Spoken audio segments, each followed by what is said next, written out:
Hi everybody, today I have news for you, and this video will also be split again. There's one part about mixing plugins and one part about synthesizers. And talking about the mixing plugins, there are updates, and this means we are reaching version 1 of the Series 2 plugins. So about the mixing plugins, there are not too big news, but I think you all saw that Reaper 7 now has a gain reduction metering feature in the mixer. And for those who didn't see that before, I'll link a video to Mike's video about that in the description. And I took the time that the Blue compressor and the Bus compressor and the LA TUKAN and the NC76 and the Some Bus has a compressor in it, and Something has a compressor in it. We have the limiter and the Varibus compressor all now report their gain reduction to the Reaper mixer. And before you ask, no, I didn't put in a gain reduction metering for the multiband compressor and for the green dynamic EQ, because Reaper only supports one gain reduction meter per channel at a time, so we can't really meter multiband compression. Well, that was that about the mixing plugins. Let's come to the synthesizers. And some of you might already have seen this. I visited the Synth King, and we were talking about what would be a good starting point to make a synthesizer plugin. And this discussion ended in the Synth King giving me a synthesizer to make a synthesizer plugin from, and this is a Moog Prodigy. And this is really something special, because this is an analog synthesizer from the 70s. And first I didn't really believe it because it's in absolutely mint condition.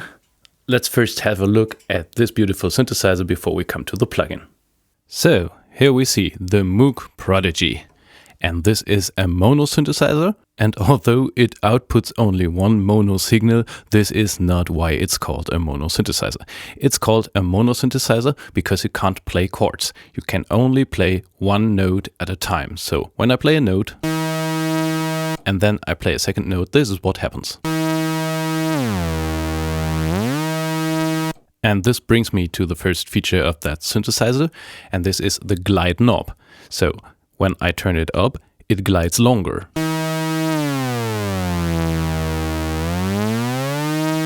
And when I turn it down, it's instantly. This instrument features two so-called oscillators, which we can mix here in the mixer stage. So this is volume for the first oscillator, volume for the second oscillator, and this is the master output. But first, let's only hear the oscillator number 1, and this can sound like this. And we can select the octave for that. So this was the low octave, this is the middle octave, and the high octave. This middle selector here is actually for the second oscillator, but we have another selector here in the first oscillator, and this is the waveform. So we have the sawtooth wave, we have the very more dull triangle wave,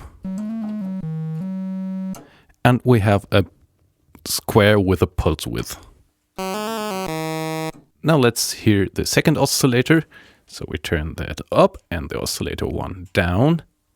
And here we have 3 octave selections as well, but the oscillator 2 is always 1 octave above oscillator 1. And here we can also select the waveforms from a sawtooth, a triangle, and a square wave, which has no pulse width, so it's a straight square wave. Let's compare that to the pulse width.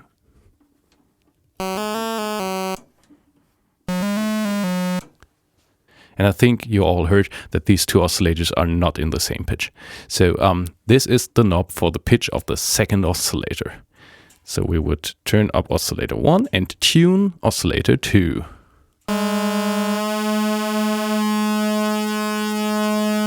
Now both oscillators play the same note. But we could detune this to our likes.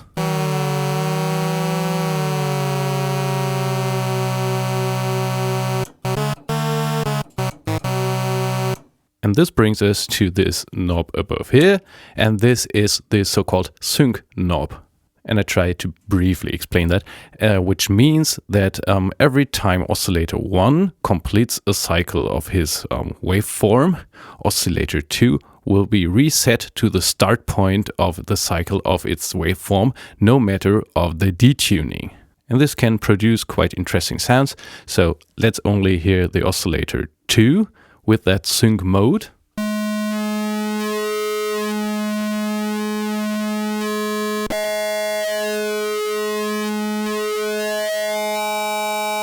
Or maybe with the sawtooth.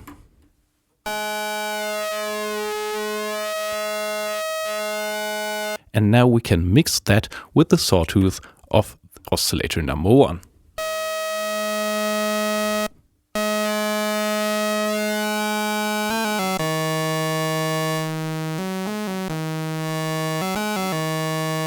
Of course, the oscillators have their volume envelope, which is called loudness contour on this particular instrument.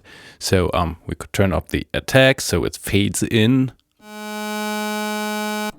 And we could use a bit of sustain reduction.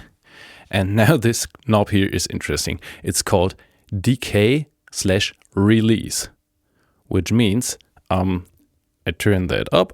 The sound will fade in with the attack and then decays in the time that I select here to the sustain level, which sounds like this. And when I make this longer, you will hear that the decay time to the sustain level is longer.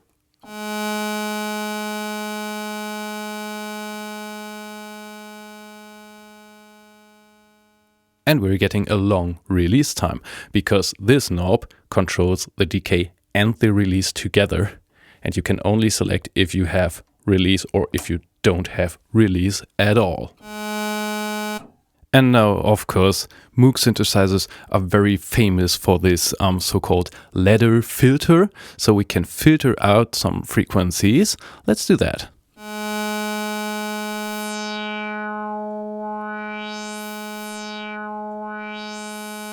Maybe for this demonstration, we again use no attack and no decay and full sustain. So for this filter, we have two knobs. One is the frequency selector and the other one is called emphasis, which is called resonance or Q factor on other instruments. Let's hear that again.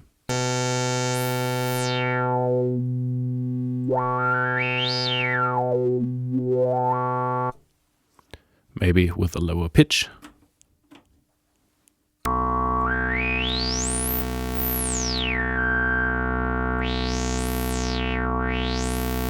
And of course, for the filter, we have an envelope controller too, which is this. And we can set the amount of how much the envelope is applied to the filter here. So let's turn down the filter. Now nothing happens. And let's turn up the envelope and give it some random values.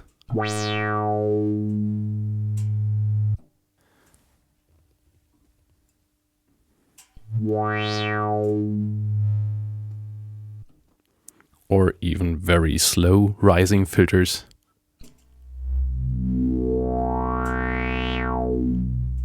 So that's basically it. Of course, you have a pitch wheel. And then there is this modulation wheel where we have this little modulation section where we can select the modulation speed and the shape from a triangle to a square wave. And we can select if we want to modulate the oscillator, which would sound like this.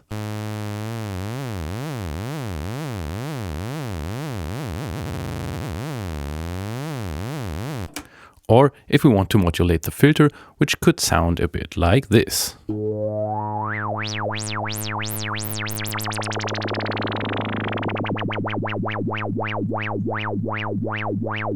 And another interesting thing is, if I put this to the sync mode, only oscillator 2 will be pitched, so we will not hear really like the normal effect of the pitch wheel, but the effect will be different like this.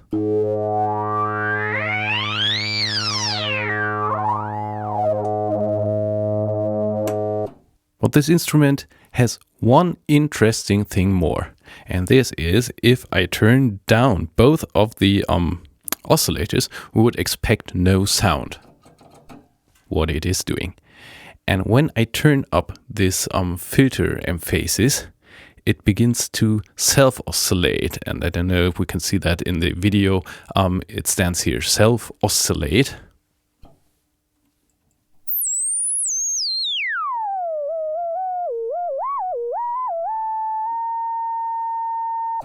Which gives us another tone. So we could try to pitch that with oscillator 1.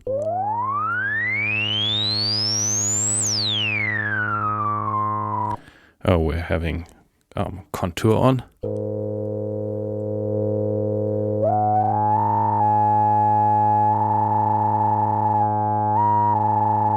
So maybe this is our tone that is now in pitch.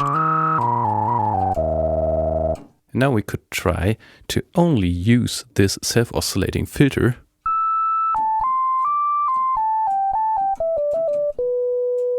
and with some of this glide.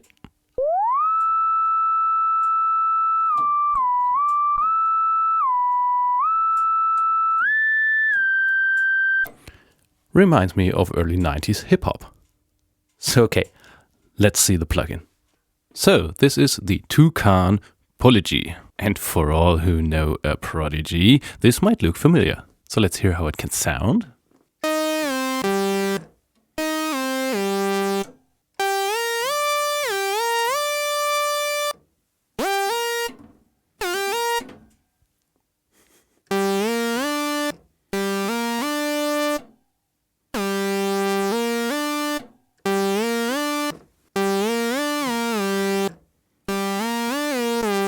Okay, let's try something else. Maybe this square wave.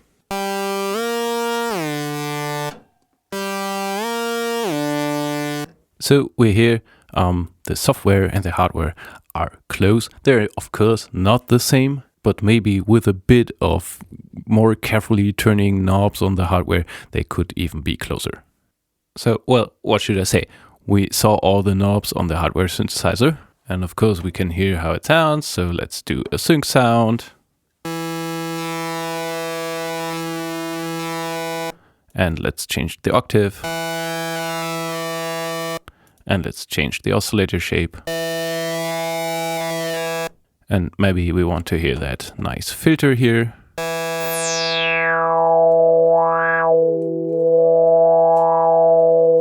And what we can hear, it's already self-oscillating. There is a sound on top of the oscillator sounds that we can hear.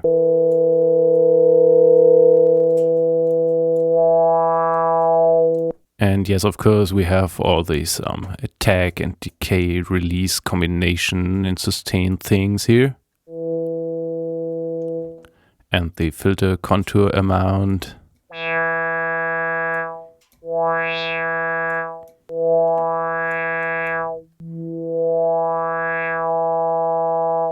And of course, this pitch wheel behavior in sync mode is the same in the plugin. So let's hear that.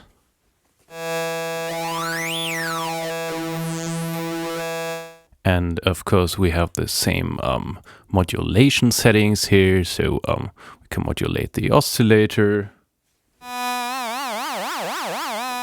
Or we could modulate the filter. And everything is the same. But wouldn't it be boring if we only had this synthesizer cloning thing? I mean, we're talking about software here, so this is not a mono synthesizer, therefore the name Prodigy. So we can set that to poly, and now we can play more than one note.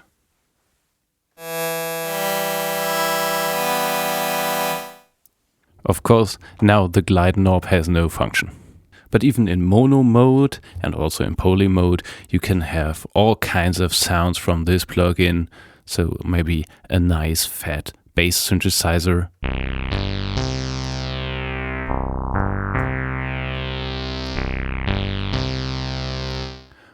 Or even this self-oscillating thing without any oscillators on.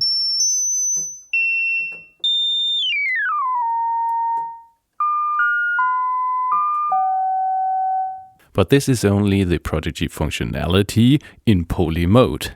And there's a third mode I made, and this is the cheat mode. And you can select this here with another click, and boom, now we have a lot of features more. So let's start from left to right. For the modulation, we could not only choose triangle or a square wave, we can choose a sine wave, a saw up and a saw down, and also external input for modulation, which you can choose from parameters.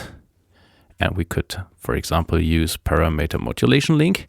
And we use this last parameter here, external control voltage for modulation.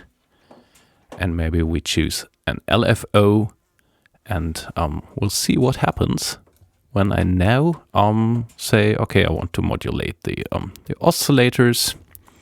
We turn the self-oscillation a bit down and, well, use kind of speed and now modulate.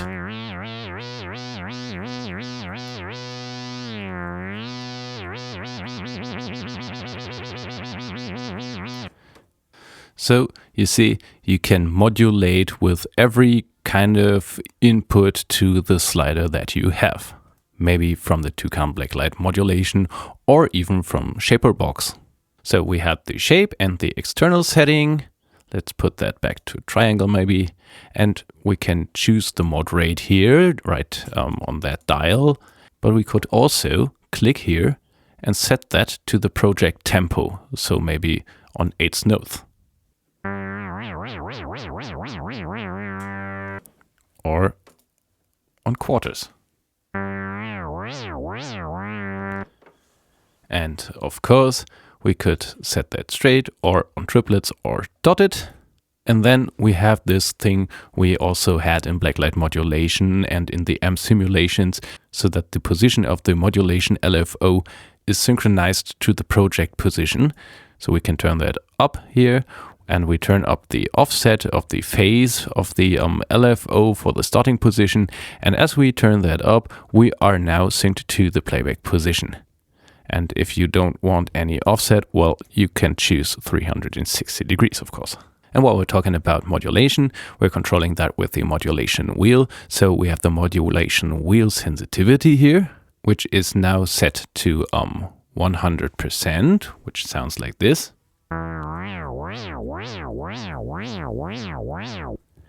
And here I can change the amount.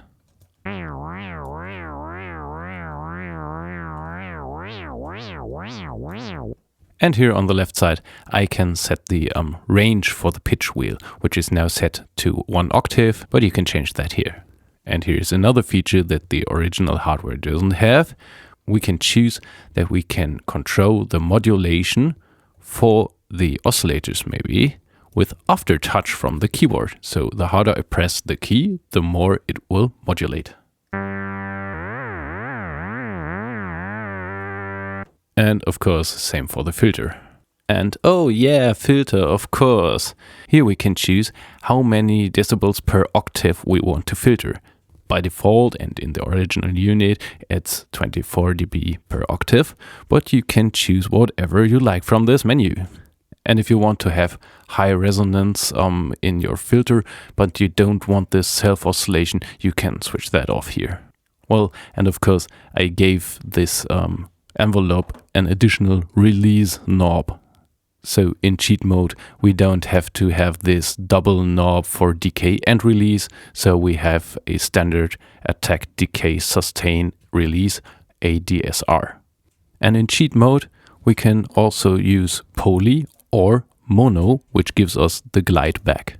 And there's one thing more that the hardware can't do and the plugin can do, and this is velocity loudness, which simply means the harder I hit the key, the louder the synthesizer plays.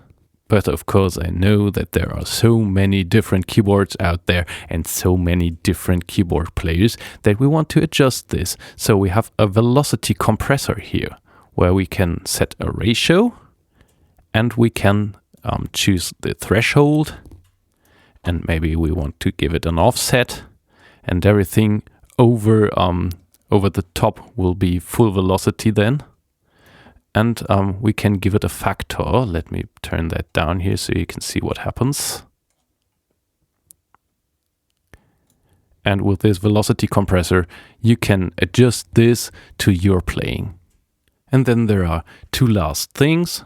The first thing is, I must confess that this plugin is very CPU hungry.